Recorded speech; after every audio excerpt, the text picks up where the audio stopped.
성함거사님, 안녕하세요. 오늘 저희와 함께 아주 흥미로운 질문 속으로 한번 깊이 들어가 볼 텐데요. 바로 성함거사님께서 던져주신 질문이에요. 주자하고 바울, 이 동서양 사상사의 두 거물이 혹시 스승인 공자랑 예수를 딱 내세우면서 실은 자기들의 사상적인 야심, 이걸 펼친 인물들은 아닐까? 정말 이거 대담하면서도 곱씹어 볼 만한 질문인 것 같습니다. 그래서 이번 시간에는요, 성함거사님의 이 예리한 문제의식을 좀 따라가 보려고 해요.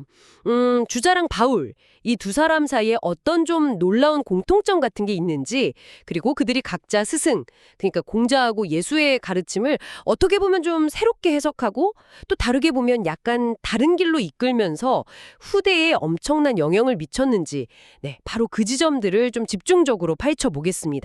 저희가 참고한 주자와 바울, 사상의 변용과 야심, 이 발췌 자료도 도움이 될 것 같고요. 자, 그럼 한번 이야기를 시작해 볼까요? 네, 성함거사님 질문이 정말 전곡을 찌르는 도발적인 질문입니다. 사실 역사를 이렇게 쭉 보면요. 위대한 사상가 다음에는 항상 그 사상을 좀 정리하고 또 널리 퍼뜨리는 후계자들이 나오기 마련이잖아요. 근데 이 과정에서 스승의 생각을 그냥 그대로 전달만 하는 게 아니라 자기 시대의 어떤 문제의식 안에서 이걸 새롭게 해석하고 때로는 좀 변화시키는 일이 꼭 따라오게 되죠. 여기서 이제 흥미로운 지점은 성함거사님께서 의심이라고 표현하신 것처럼 과연 이게 스승의 뜻을 충실하게 이은 거냐, 아니면 혹시 후계자의 야심 때문에 본질이 좀 달라진 거 아니냐, 이런 논쟁이 계속된다는 점이에요.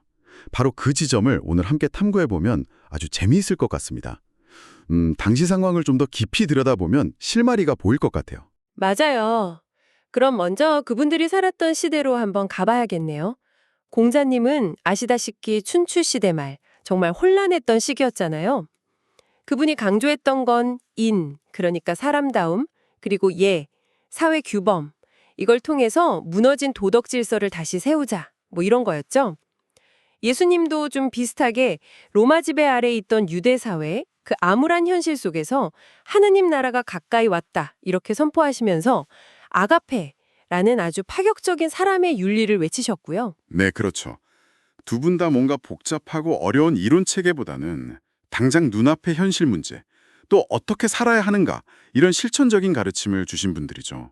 그래서 비유나 짧은 격언 같은 방식으로 많이 말씀하셨던 것 같고요. 정확합니다. 근데 이제 주자하고 바울이 활동했던 시대는 그 스승들 시대하고는 분위기가 좀 많이 달랐어요. 주자는 공자보다 무려 1500년 뒤 남송 시대 사람인데, 그때 유학은 불교나 도교의 굉장히 정교한 철학 이론에 막 밀리고 있었거든요. 힘을 잃어가고 있었죠. 그냥 착하게 살자 이 정도로는 지식인들을 만족시키기가 어려웠던 거예요. 유학이 뭔가 더 근본적인 거, 우주가 뭐고 인간 본성은 뭔지 이런 답변을 내놔야만 살아남을 수 있는 그런 위기 상황이었달까요? 유학이 생존이 걸린 문제였군요. 네, 그렇죠. 바울의 경우는 예수님 돌아가신 지 얼마 안 된 시점이긴 했지만 예수님의 가르침을 따르는 운동이 아직은 유대교 안의 작은 그룹, 분파 정도에 머물러 있었어요. 근데 바울은 이걸 유대인뿐만 아니라 당시 로마 제국 전역의 다양한 이방인들에게까지 전해야 한다는 그런 사명감을 가졌던 거죠. 그러려면 이제 유대인처럼 율법을 다 지키지 않는 사람들을 어떻게 받아들일 건지, 또 예수를 그들에게 어떤 존재로 설명해야 할지, 이런 아주 현실적이고 복잡한 문제들에 답을 내놔야 했습니다. 그렇겠네요. 당장 부딪히는 문제들이었겠어요. 바로 이런 시대적 위기감 속에서 스승의 가르침을 그냥 지키는 걸 넘어서 이걸 더 많은 사람에게 통할 수 있는 보편적인 사상체계나 어떤 종교로 만들어야 한다는 강력한 동기, 어쩌면 성함거사님이 말씀하신 그 야심이 작용했을 가능성이 크다는 겁니다. 스승의 위대한 가르침이 그냥 사라지거나 일부에게만 남는 걸 막으려는 그런 절박함이었을 수도 있고요. 그렇군요. 시대적 배경 자체가 스승의 가르침을 재해석하거나 확장해야만 하는 그런 압박이 있었네요. 그럼 이제 주자 쪽으로 좀 더 들어가 볼까요? 주자는 분명 공자의 정통 계승자다 이렇게 나섰지만 사실 공자는 거의 말씀 안 하셨던 형이상학, 그러니까 우주가 어떻고 인간 본성은 뭐고 이런 문제를 아주 깊이 파고들었단 말이죠. 가장 큰 변화 역시 이라는 개념에서 찾아야 할까요? 네, 그게 핵심입니다. 공자 사상의 중심이 사람 사이의 관계 속에서 실천하는 인, 즉 사랑과 도덕성 이런 거였다면, 주자는 당시 라이벌이었던 불교나 도교에 맞서려고 유학만의 근본 원리가 필요하다, 이렇게 본 거예요. 그래서 내세운 게 바로 이입니다. 이걸 좀 비유하자면 세상 만물이랑 인간 본성 안에 이미 심어져 있는 일종의 설계도 같은 거, 아니면 뭐 OS 같은 거, 모든 것에는 마땅히 그래야만 하는 원리가 있다는 거죠. 아, 내재된 원리. 네, 그리고 주자는 이 세상 모든 일의를 다 합친 궁극적인 실체, 그걸 태극이라고 불렀습니다. 여기서 우리가 좀 주목해야 할 점은 공자가 그토록 강조했던 인마저도 이 일이라는 틀 안에서 새롭게 설명을 했다는 거예요. 인은 하늘과 땅이 만물을 낳는 마음, 즉 천지생물 지심이고, 또 인간 본성 속에 있는 이리의 가장 중요한 내용, 즉 인자, 심지덕, 애질이다. 이렇게 재정의를 했죠. 상당히 철학적인 재해석이네요. 네, 이게 정말 묘한 지점인데요.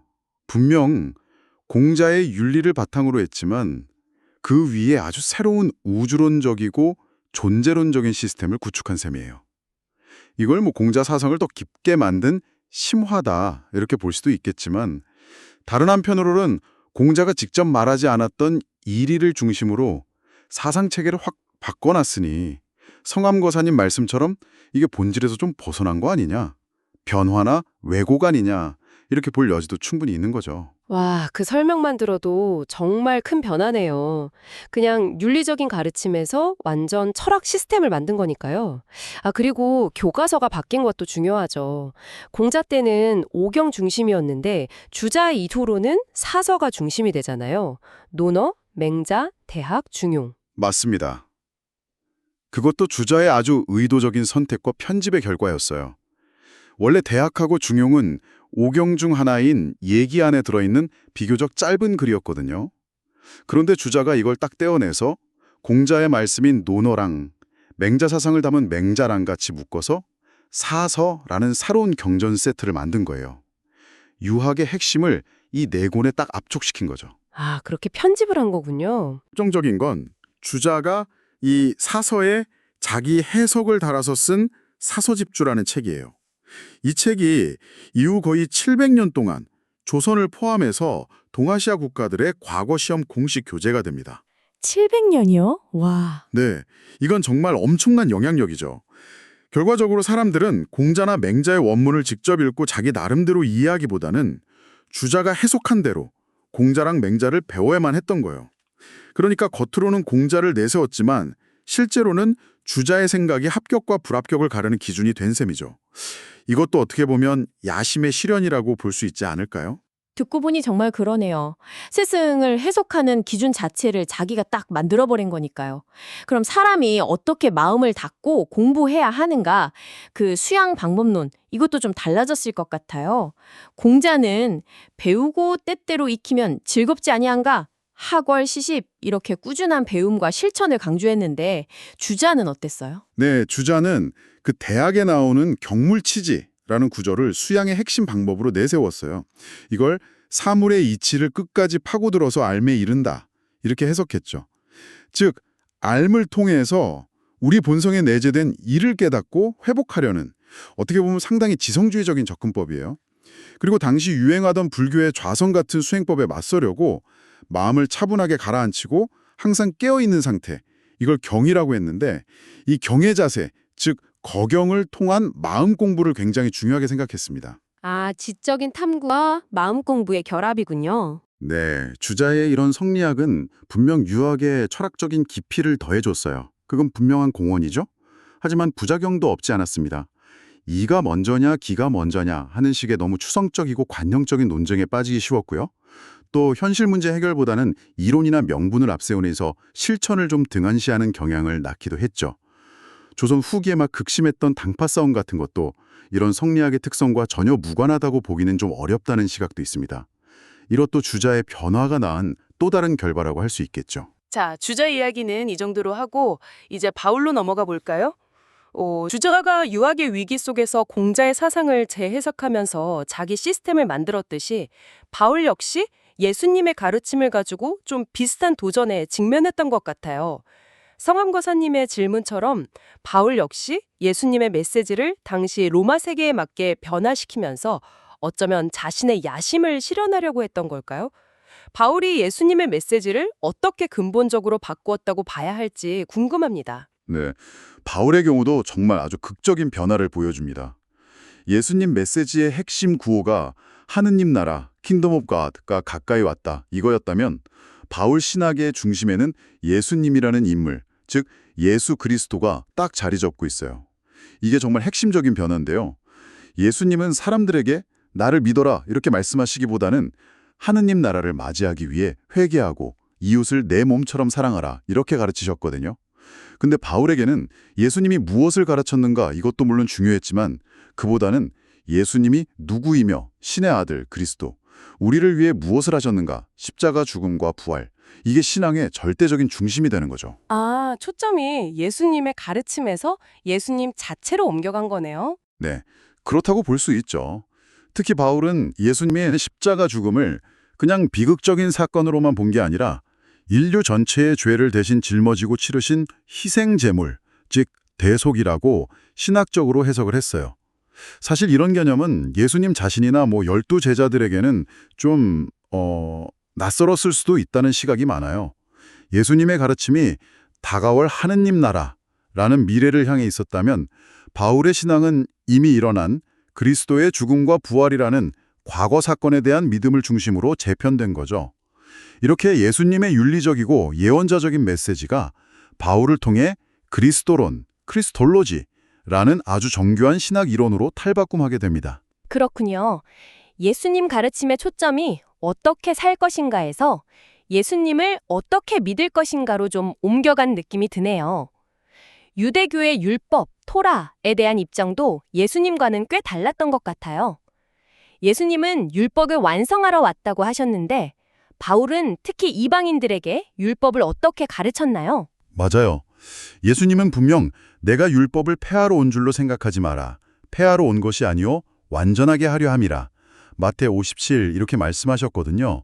율법의 문자보다는 그 정신, 그러니까 사랑, 자비, 정의, 이걸 실천함으로써 율법을 더 깊이 완성하려고 하셨죠.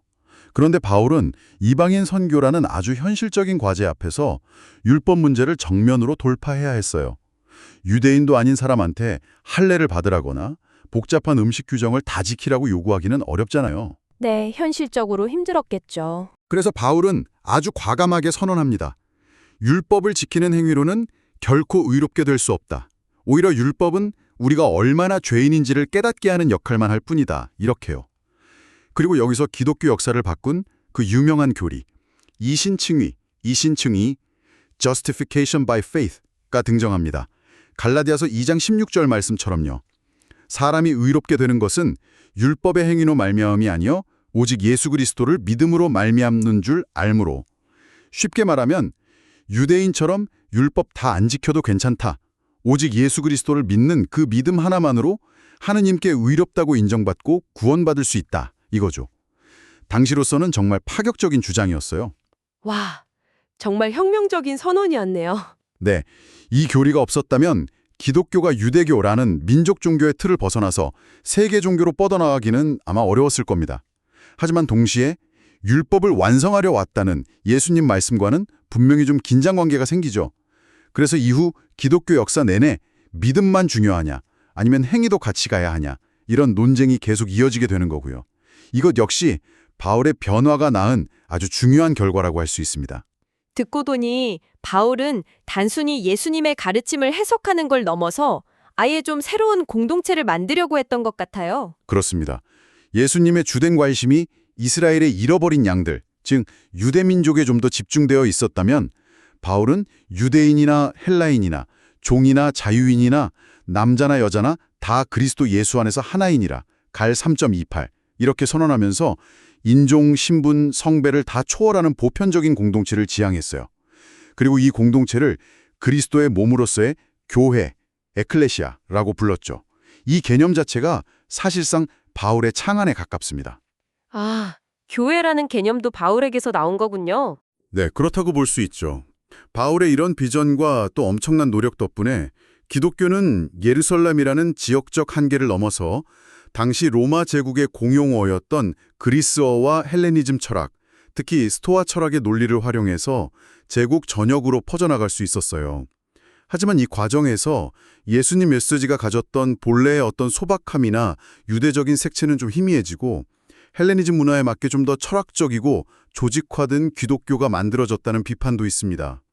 여기서도 역시 변화와 왜곡의 경계가 좀 모호해지는 거죠. 자, 이렇게 주자와 바울의 이야기를 쭉 들어봤는데요. 이제 성함거사님께서 처음 던지셨던 질문으로 다시 돌아와서 이 두 사람, 어떻게 보면 위대한 야심가라고 부를 수도 있을 것 같은 이들의 핵심적인 공통점을 한번 정리해 볼까요? 네, 몇 가지 뚜렷한 공통점들이 좀 보이는 것 같습니다. 첫째는 두 사람 모두 스승의 이름을 내걸었지만 사실상 제2의 창시자 역할을 했다는 점이에요. 주자는 성리학이라는 새로운 유학 시스템을, 바울은 우리가 아는 기독교 신학의 토대를 만들었죠. 그래서 후대 사람들은 공자나 예수님을 직접 만나기보다 주자의 사서십주나 바울의 서신을 통해서 스승을 배우게 되는 경우가 훨씬 많아졌다는 겁니다. 네, 그 해석을 통해서 만나게 되는 거죠. 그렇죠. 둘째는 당대의 강력한 경쟁 사상에 맞서기 위해서 스승의 사상을 업그레이드했다는 점입니다. 주자는 불교도교의 철학에 맞서려고 이이라는 형이상학을 개발했고 바울은 유대 율법주의나 헬레니즘의 다양한 종교 철학 속에서 기독교가 살아남고 확장될 수 있도록 그리스도론이라는 신학을 정립했죠. 스승에게는 없었거나 좀 희미했던 부분을 아주 강력하게 만든 거예요. 재무장을 시킨 거네요. 네, 셋째는 스승의 방대한 가르침 중에서 자신들의 시스템에 맞는 부분을 전략적으로 선택하고 집중했다는 공통점이 있어요. 주자는 사서를 유학의 중심으로 딱 만들었고 바울은 그리스도의 십자가와 부활이라는 특정 사건을 신앙의 절대적인 핵심으로 부각시켰죠. 넷째, 이들의 야심은 결국 스승의 사상을 특정 지역이나 민족을 넘어서 보편적인 진리로 만들고 또 제도화하는 방향으로 나아갔다는 겁니다. 주자는 상리학을 국가 통치 이념으로 만들었고 바울은 기독교가 세계 종교의 반열에 오를 수 있는 발판을 마련했죠. 스승의 가르침을 더 넓은 세상에 전하려는 엄청난 열정이 느껴져요. 네, 그 열정은 정말 대단했던 것 같아요. 마지막으로 이 모든 과정이 늘 창조적 계승이냐 아니면 본질의 왜곡이냐는 아슬아슬한 질문을 남긴다는 점이에요. 그들 스스로는 스승의 참뜻을 이었다고 확신했겠지만 결과적으로 나타난 모습은 처음과는 꽤 달라졌거든요. 그래서 가끔 이런 상상을 해봐요. 만약 공자가 주자의 이기론을 듣고 예수님이 바울의 대속론을 들었다면 오, 내 뜻을 이렇게 깊이 이해하다니 하셨을까? 아니면 내가 말하려던 건 꼭 그게 아닌데 하셨을까 하고요. 정말 알 수 없는 일이죠. 와, 정말 흥미로운 비교 분석이었습니다. 오늘 주자와 바울에 대한 이 깊은 탐구를 통해 성함거사님께서도 많은 생각을 하셨을 것 같아요. 분명한 건 성함거사님의 지적처럼 그들은 단순히 스승을 따른 게 아니라 공자와 예수를 기치러 내걸고 시대적 도전에 맞서면서 스승의 사상을 놀랍도록 변화시켰고 그러면서 자신들의 사상적 야심을 펼쳐나갔다는 점, 이건 분명해 보입니다. 네, 정리를 좀 해보자면 주자는 공자의 현실 윤리를 우주적 원리인 이의 철학으로 끌어올렸지만 그 과정에서 지나치게 좀 관념적으로 흐를 위험성을 남겼고 바울은 예수님의 하느님 나라 복음을 믿음을 통한 구원의 종교로 전 세계에 전파했지만 그 과정에서 예수님의 가르침 자체보다는 그리스도라는 존재에 대한 신앙을 더 중심에 놓게 되는 변화를 가져왔다고 할 수 있겠죠. 네, 각각 얻은 것과 잃은 것이 있네요. 그렇죠. 그런데 여기서 정말 역설적인 건 어쩌면 이런 변화, 심지어 우리가 왜곡이라고 부를 수도 있는 그런 작업들이 없었다면 공자와 예수의 사상은 그 시대를 넘어서 살아남지 못하고 그냥 역사 속으로 사라져버렸을지도 모른다는 사실입니다. 주자와 바울은 스승의 가르침 속에 숨겨진 어떤 보편적인 힘을 깨뚫어보고 그것이 새로운 시대와 다른 문화 속에서도 뿌리 내리고 거대한 나무로 자랄 수 있도록 재해석이라는 영양분을 공급한 사상의 거인들이다, 이렇게도 평가할 수 있을 것 같아요. 아, 그런 관점도 가능하겠군요. 생명력을 불어넣었다는. 네, 그런 의미에서 성함거사님의 처음 의심, 즉 그들이 단순한 추종자가 아니라 스승의 권위를 바탕으로 자신들의 비전을 실현시킨 위대한 야심가들이었다는 통찰은 상당히 설득력이 있다고 생각합니다. 그들의 진짜 위대함은 스승의 사상을 박제처럼 보존한 게 아니라 오히려 그것을 과감하게 변용시켜서 새로운 시대에도 살아 숨쉬는 생명력을 불어넣었다는 데 있는지도 모르겠습니다. 과거의 전통을 재해석하고 또 변형시키면서 새로운 시대를 열었는지 살펴보았습니다. 마지막으로 이런 질문을 한번 던져보면서 마무리할까 하는데요. 혹시 오늘날 우리가 접하는 다른 중요한 사상이나 이념 혹은 강력한 사회운동 속에서도 이와 좀 비슷한 모습을 발견할 수 있지 않을까요? 즉, 창시자의 핵심 아이디어가 후대에 영향력 있는 인물들에 의해서 그 사상이나 운동의 생존 또는 확장을 위해 재해석되고 어쩌면 본래 의도와는 좀 다르게 변형되는 경우 말입니다.